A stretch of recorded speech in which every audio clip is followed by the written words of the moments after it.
With improper tuning, stages can be unable to move evenly throughout the stroke.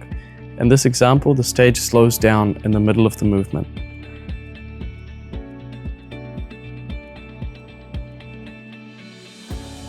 If the stage has insufficient working force or shows rough and jerky motion when moving across its full stroke, we can open the settings default file and reduce the value of FRQ2. Do not reduce this value too far, as it may introduce new problems. Save the settings and load them correctly for testing.